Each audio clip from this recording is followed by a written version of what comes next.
ये कहानी पंजाब की एक लड़की सिमरन कौर की है। जिंदगी ने उसके साथ ऐसा खेल खेला जिसे सुनकर आपकी रूह कांप जाएगी। परमात्मा का खेल कहो या किस्मत की चाल, ऐसा किसी के साथ ना हो। पंजाब का एक छोटा सा गांव था, रामपुर।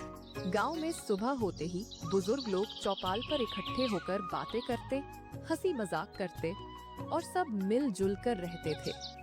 इसी गांव में एक सुंदर सा घर था, सिमरन कौर का। सिमरन एक बहुत अच्छे परिवार से थी। उसके पापा के पास गांव में 50 एकड़ जमीन थी और वो इस घर की इकलौती वारिस थी। सिमरन के मम्मी पापा उसे बहुत प्यार करते थे, उसकी हर इच्छा पूरी करते थे। अब सिमरन की उम्र शादी लायक हो चुकी थी। एक दिन उसके पापा ने उसकी मम्मी से कहा, अब हमें सिमरन की शादी के बारे में सोचना चाहिए। माँ बोली, आज तक हमने हर फैसला सिमरन से पूछकर किया है। ये तो उसकी जिंदगी का सबसे बड़ा फैसला है, उससे बात करके ही करेंगे। इतना सुनकर सिमरन के पापा ने उसे पास बुलाया और बोले, बेटा, हमने तेरी शादी करने का सोचा है। अगर तुझे अपनी पसंद का कोई लड़का पसंद हो तो हमें बता दे, ताकि हम तेरी शादी वहीं कर सकें। सिमरन मुस्कुराई और बोली, नहीं पापा, आप जहाँ चाहे मेरी शादी कर दीजिए। बस मेरी एक शर्त है, मैं पंजाब से बाहर नहीं जाऊंगी। ये सुनकर उसके पापा हंस पड़े और बोले, ठीक है बेटा, तेरी शादी पंजाब में ही करेंगे। कुछ समय बाद सिमरन के मम्मी पापा को उसके लिए बहुत अच्छा रिश्ता मिल जाता है। सिमरन भी उस रिश्ते के लिए हाँ कर देती है। दोनों की शादी होती है और सिमरन खुशी खुशी अपनी नई जिंदगी जीने लगती है। लेकिन किस्मत को कुछ और ही मंजूर था। एक दिन अचानक खबर आती है कि सिमरन के पति का एक्सीडेंट हो गया है और वो अब इस दुनिया में नहीं रहे। ये सुनते ही सिमरन की दुनिया थम सी जाती है।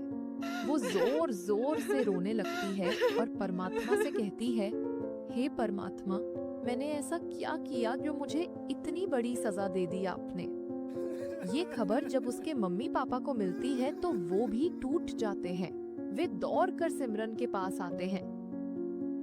सिमरन अपनी माँ को गले लगाकर फूट फूट कर रोने लगती है। धीरे धीरे समय आगे बढ़ता है। कुछ दिन बाद सिमरन की सास उसे घर छोड़ने के लिए कह देती है। वो उसे बुरा भला सुनाते हुए कहती है, तू मेरे बेटे को खा गई, निकल जा यहाँ से, मुझे तेरी शक्ल नहीं देखनी। सिमरन चुपचाप सब सुनती रहती है। उसकी आंखों से आंसू रुकने का नाम नहीं लेते। वो जवाब देती है, मैं कहीं नहीं जाऊंगी। मेरे पेट में मेरे पति की निशानी है। मैं इस बच्चे के सहारे अपनी जिंदगी काट लूंगी। माँ बाप भी उसे बहुत समझाते हैं, पर सिमरन किसी की नहीं सुनती। उसे क्या पता था कि भाग्य का खेल अभी खत्म नहीं हुआ। कुछ दिन बाद वो चलते चलते अचानक गिर जाती है। इस हादसे में उसका बच्चा पेट में ही मर जाता है। अब सिमरन पूरी तरह टूट जाती है। वो रोते हुए कहती है, हे परमात्मा, मैंने ऐसा क्या किया जो आप मुझे बार बार सजा दे रहे हैं। अब उसके पास ससुराल में रुकने की कोई वजह नहीं बची थी। उसके मम्मी पापा उसे अपने घर ले आते हैं। वो अब किसी से बात नहीं करती, बस चुप रहती। ये सब देखकर उसके मम्मी पापा परेशान हो जाते हैं। तभी उसके मामा मामी घर आते हैं। वे सलाह देते हैं, सिमरन को कुछ दिनों के लिए कनाडा भेज दो। वहाँ हमारा बेटा रहता है, शादीशुदा है। शायद माहौल बदलने से सिमरन संभल जाए। सिमरन को जब ये बात बताई जाती है तो वो कनाडा जाने के लिए हाँ कर देती है। कुछ दिनों बाद वो कनाडा पहुंच जाती है और अपने मामा के बेटे और भाभी के साथ रहने लगती है। धीरे धीरे वो थोड़ा संभलने लगती है। लेकिन किस्मत को कुछ और ही मंजूर था। एक दिन उसे कॉल आती है, तेरे पापा अब इस दुनिया में नहीं रहे। ये सुनते ही सिमरन की आंखों से आंसू निकल पड़ते हैं। वो अपने भाई और भाभी से कहती है, मुझे इंडिया वापस भेज दो। वे जवाब देते हैं, ठीक है, सुबह चलेंगे। रात में सिमरन अपनी पैकिंग कर रही होती है, तभी वो सुनती है उसकी भाभी अपने पति से कह रही है, अगर ये इंडिया चली गई तो हमारी पूरी प्लानिंग खत्म हो जाएगी। इसकी प्रॉपर्टी हमारे हाथ से निकल जाएगी। ये सुनकर सिमरन हैरान रह जाती है। वो उनके कमरे में जाती है और गुस्से में बोलती है, कम से कम थोड़ा तो रहम कर लेते। अगर प्यार से कहते तो मैं हंसते हंसते अपनी सारी प्रॉपर्टी तुम्हारे नाम कर देती। मेरा तो सब कुछ खत्म हो चुका है, फिर भी तुम्हें लालच है। उसकी बात सुनकर भाभी चीखते हुए कहती है, अब सुन ले, तू कहीं नहीं जाएगी। अब तू यही रहेगी, चाहे रो कर रहे या हंस कर। सिमरन फिर रो पड़ती है। वो कुछ नहीं कर सकती थी, क्योंकि वहां वो किसी को जानती भी नहीं थी।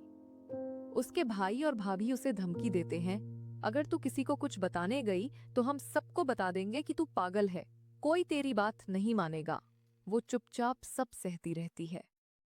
हर दिन घर का काम करती और अकेले में रोती। कुछ समय बाद एक और झटका आता है।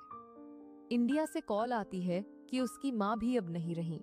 ये सुनकर सिमरन पूरी तरह टूट जाती है। वो रोते हुए कहती है, हे परमात्मा, मेरे पास अब कोई नहीं बचा। आपने सब कुछ छीन लिया मुझसे, क्यों? एक दिन वो पास के गुरुद्वारे में जाती है और वहां बैठकर प्रार्थना करने लगती है। वो रोते हुए कहती है, हे परमात्मा, मुझसे ऐसी क्या गलती हुई जो आप मुझे बार बार सजा दे रहे हैं। उसी समय एक युवक वहां आता है। उसका नाम था सुखदीप। वो सिमरन को रोता देख पूछता है, बहन, तुम इतनी परेशान क्यों हो? मैं कुछ मदद कर सकता हूँ क्या? सिमरन अपनी पूरी कहानी उसे सुना देती है। सुखदीप भी सब कुछ सुनकर भावुक हो जाता है।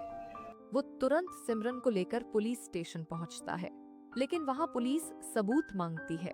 दुर्भाग्य की बात ये थी कि उनके पास कोई भी सबूत नहीं था।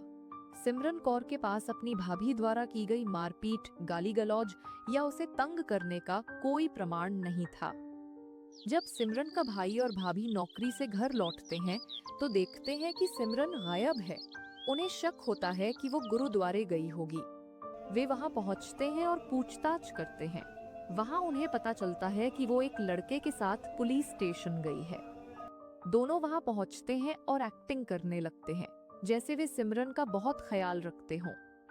उनका झूठा नाटक देखकर सिमरन चिल्ला उठती है, बस करो, ये ड्रामा बंद करो। भाई बोलता है, बहन, तू क्या बोल रही है? हम तेरा इतना ध्यान रखते हैं, तेरी दिमागी हालत ठीक नहीं है। सिमरन गुस्से में जवाब देती है, मेरी दिमागी हालत बिल्कुल ठीक है, तुम झूठे हो। पुलिस के पास कोई सबूत नहीं होता, इसलिए वे कुछ नहीं कर पाते।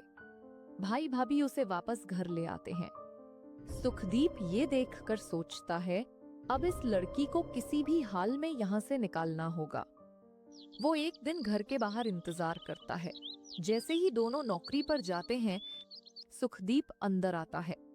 वो सिमरन को एक कैमरा देता है और कहता है, इसे घर में ऐसी जगह लगाओ जहां सब रिकॉर्ड हो सके। हर रोज तुम्हें थोड़ी थोड़ी गलती जानबूझकर करनी है, ताकि उनके अत्याचारों के सबूत मिल जाएं। सिमरन वैसा ही करती है। हर रोज थोड़ी थोड़ी गलती जानबूझकर करती और उसकी भाभी उस पर हाथ उठाती, गालियां देती। सब कुछ कैमरे में रिकॉर्ड हो जाता है। कुछ दिनों बाद जब काफी सबूत इकट्ठे हो जाते हैं, सुखदीप उन रिकॉर्डिंग्स को लेकर पुलिस के पास जाता है। पुलिस जब वो वीडियोस देखती है तो भाई और भाभी को गिरफ्तार कर लेती है। अब उनका झूठा नाटक काम नहीं आता। सिमरन कहती है, हाँ, परमात्मा ने मेरे साथ बहुत बुरा किया, लेकिन अब उन्होंने मुझ पर दया की और तुम्हारे जैसे दरिंदों से बचाने के लिए सुखदीप को भेजा। भाई और भाभी गिड़गिड़ाने लगते हैं, हमें माफ कर दो, हमें छोड़ दो। सिमरन की आंखों से आंसू बहने लगते हैं। वो कहती है, तुम्हें मुझ पर कभी रहम नहीं आया। मेरे पास तो अब कुछ बचा ही नहीं था, फिर भी तुमने मेरी जिंदगी बर्बाद करने में कोई कसर नहीं छोड़ी। इतना कहकर सिमरन पुलिस से अपना पासपोर्ट लेकर सुखदीप के साथ एयरपोर्ट जाती है।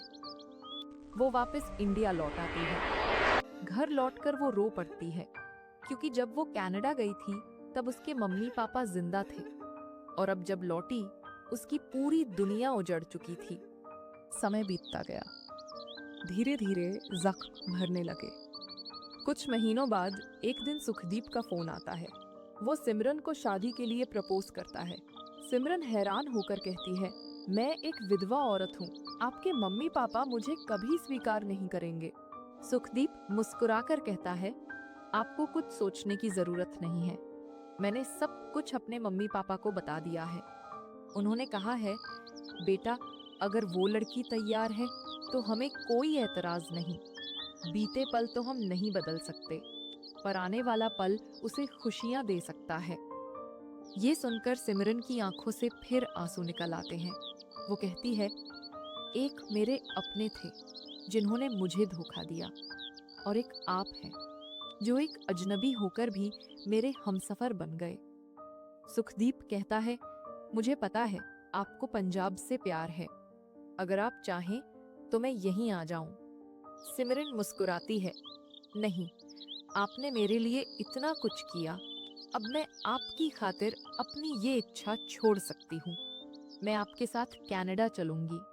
कुछ दिनों बाद दोनों की शादी हो जाती है। सिमरन की जिंदगी में फिर से खुशियां लौट आती हैं। वो अब मुस्कुराना सीख गई थी। कहते हैं, परमात्मा के घर देर है, अंधेर नहीं। हमें कभी भी किसी की मजबूरी का फायदा नहीं उठाना चाहिए।